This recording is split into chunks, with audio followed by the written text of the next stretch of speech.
Assalamualaikum warahmatullahi wabarakatuh. Siswa-siswi MAN 1 Pesawaran, khususnya kelas 10, dimanapun berada, semoga kita semua senantiasa dalam keadaan sehat dan dalam lindungan Allah Subhanahu wa Ta'ala.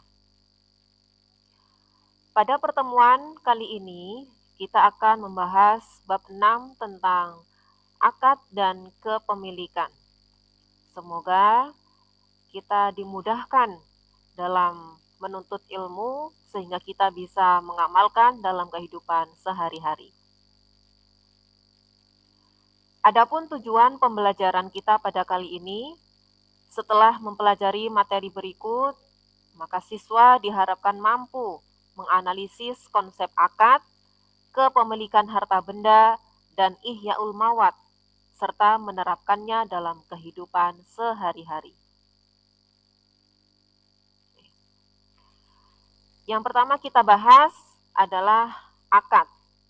Kita lihat pengertian akad dan dasar hukumnya. Kalau secara bahasa, akad itu memiliki arti ikatan atau persetujuan. Sedangkan secara istilah mengandung arti mekanisme tertentu yang dilaksanakan untuk sahnya sebuah perbuatan. Adapun dasar hukumnya, ini tertuang dalam Al-Quran Surat Al-Ma'idah ayat 1, yang bunyinya, Bismillahirrahmanirrahim, Ya ayyuhalladzina amanu aufu bil uqud. Artinya, hai orang-orang yang beriman, penuhilah akad-akad itu. Berdasarkan dalil tersebut, maka dapat ditarik bahwasanya hukum melaksanakan akad adalah wajib. Apa saja contohnya akad? Banyak sekali. Di antaranya ada akad jual beli, akad sewa menyewa, akad pernikahan, dan lain sebagainya.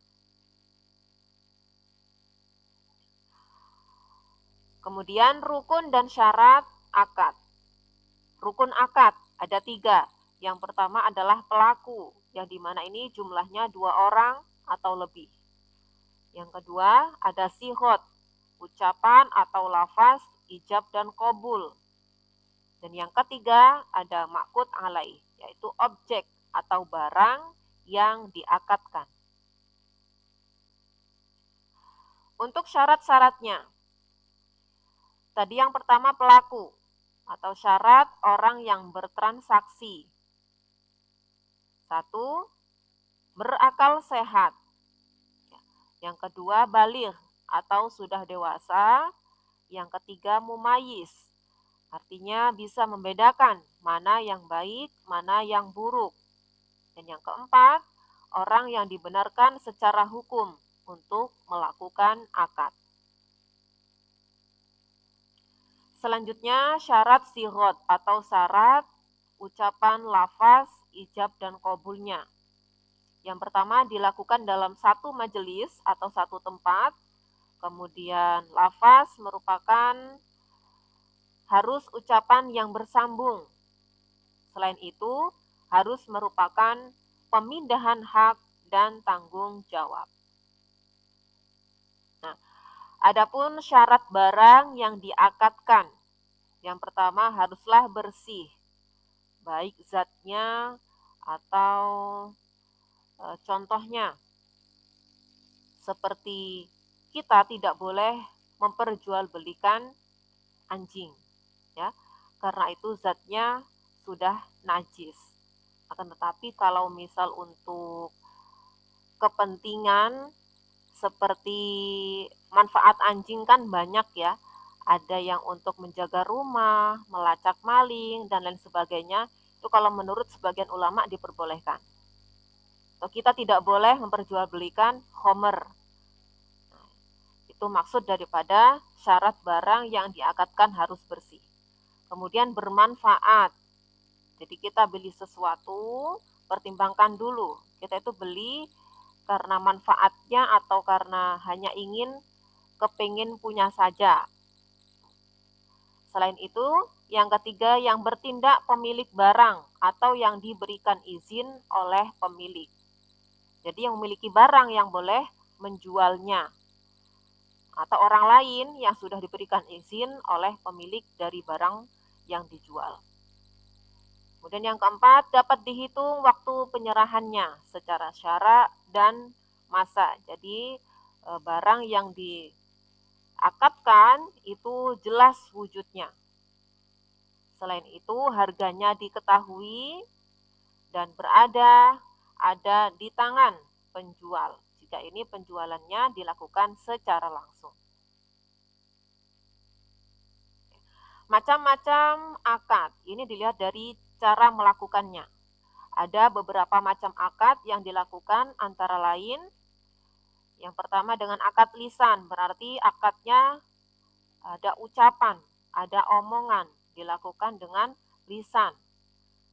Selain itu, ada akad dengan tulisan, ada akad dengan perantara atau utusan, yang mungkin pelaku utama itu sedang memiliki urusan, sedang sibuk, sehingga dia tidak bisa menghadiri suatu acara dan lain sebagainya, maka dia boleh mengutus orang lain. Kemudian akadnya orang bisu, bagaimana? Yaitu dengan bahasa isyarat atau bahasa tubuh yang bisa dipahami oleh lawan bicaranya. Oke, itu materi tentang akad. Sekarang tentang kepemilikan. Kalau secara bahasa, kepemilikan ini memiliki arti sesuatu yang berada dalam kekuasaannya. Sedangkan secara istilah, suatu harta atau barang yang secara hukum dapat dimiliki oleh seseorang untuk dimanfaatkan dan dibenarkan untuk dipindahkan penguasaannya kepada orang lain. Contohnya suatu harta, kita punya HP, ya, atau barang, sebutkan HP, yang secara hukum dapat dimiliki oleh seseorang. HP itu milik kita. Nah, untuk dimanfaatkan, apa manfaat HP? Banyak sekali ya. Contohnya, sebagai media informasi, untuk mencari berita, media komunikasi, atau media hiburan, bahkan dari HP pun kita bisa menghasilkan cuan atau materi. Nah, di mana HP tersebut dibenarkan untuk dipindahkan penguasaannya kepada orang lain. Jadi kita bisa memindahkan HP tersebut kepada orang lain dengan cara dijual misalnya, atau dikasihkan secara cuma-cuma, atau disewakan, dan lain sebagainya. Itu kepemilikan secara istilah. Dasar hukumnya ada pada Quran surat Al-Mu'minun ayat 6, dan adapun hukum mempertahankan hak milik adalah wajib, sebagaimana kita mempertahankan atau menjaga harta, yang dimana menjaga harta dalam bahasa Arab itu hifzul mal, dan ini merupakan salah satu daripada maqasidus syariah. Sebab-sebab kepemilikan. Bagaimana kita bisa memiliki harta atau barang? Yang pertama ada ihrojul mubahat, merupakan barang bebas, barang yang kalau dari segi manusia itu belum ada pemiliknya. Contohnya air hujan, kita boleh memiliki air hujan sebanyak-banyaknya.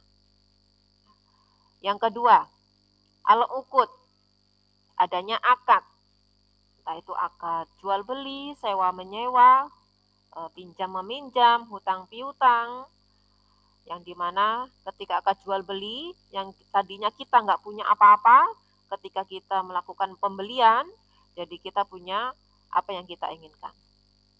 Kemudian yang ketiga, al-kholafiyah, adanya warisan dari orang tua yang sudah meninggal dan meninggalkan harta. Yang keempat, at-tawalladu minal mamluk, ini hasil daripada pembiakan, baik dari tanaman maupun hewan peliharaannya. Contoh, ketika memelihara sapi, kemudian sapi tersebut melahirkan, maka anak sapi akan otomatis menjadi milik daripada orang yang memelihara induk sapinya. Yang kelima ada ihyaul mawat, yaitu membuka lahan baru dengan catatan lahan ini belum ada pemiliknya sama sekali. Apa hukumnya?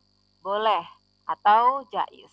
Syaratnya, lahan tersebut sekedar cukup untuk keperluannya. Jadi kita nggak boleh rakus. Kita mengambil lahan tersebut cukup untuk keperluan hidup kita. Yang kedua, sanggup dan cukup alat untuk meneruskannya atau mengelola. Jadi untuk apa lahannya? Untuk kita dirikan rumah, ditinggali, atau untuk dibuka sebagai ladang, sawah, atau kita bangun kandang untuk peternakan, dan lain sebagainya. Macam-macam kepemilikan. Kalau secara umum, kepemilikan dibagi menjadi 3. Yang pertama, kepemilikan penuh. Contohnya rumah, yang dimana seseorang itu memiliki materi dari rumah itu dan dia juga yang memanfaatkan atau yang memiliki manfaat daripada rumah. Yang kedua, kepemilikan materi. Contohnya, menyewakan kontrakan. Yang dimana orang yang menyewakan kontrakan ini hanya memiliki materi daripada kontrakan tersebut, tapi tidak memiliki manfaat. Artinya, yang memiliki kontrakan pasti dia akan tinggal di rumahnya, ya. Nggak mungkin dia ikut tinggal di kontrakannya. Yang ketiga, kepemilikan manfaat. Contohnya, seseorang yang menyewa kontrakan. Jadi kontrakan ini milik orang lain, tapi dia yang menyewa yang memiliki manfaatnya. Nah, adapun kepemilikan secara manfaat akan berakhir apabila yang pertama, habis masa sewanya. Misal masa sewa 6 bulan. Jika 6 bulan itu sudah habis, ya otomatis kepemilikan manfaatnya akan berakhir. Atau barang rusak, hilang, terkena banjir, tsunami, gempa bumi, longsor, dan lain sebagainya. Maka rusak atau hilang, ya berakhir juga kepemilikan manfaatnya. Atau salah satu pembuat akad itu meninggal dunia, baik yang menyewakan atau orang yang menyewa. Kan otomatis kepemilikan manfaatnya juga akan berakhir. Kemudian macam-macam kepemilikan dilihat dari aspek siapa yang menguasai harta, dibagi menjadi 2. Yang pertama, kepemilikan privasi atau individu, yang dimana harta atau barang itu hanya dimiliki oleh seseorang, tidak diperuntukkan dikonsumsi oleh banyak orang atau publik. Contohnya rumah. Ya, rumah ini akan menjadi milik satu orang, yang dimana hanya orang tersebut atau anggota keluarganya saja yang bisa merasakan manfaatnya. Yang kedua, kepemilikan publik. Contohnya jalan raya, di mana jalan raya ini bukan milik daripada perseorangan, tapi milik umum, milik masyarakat luas.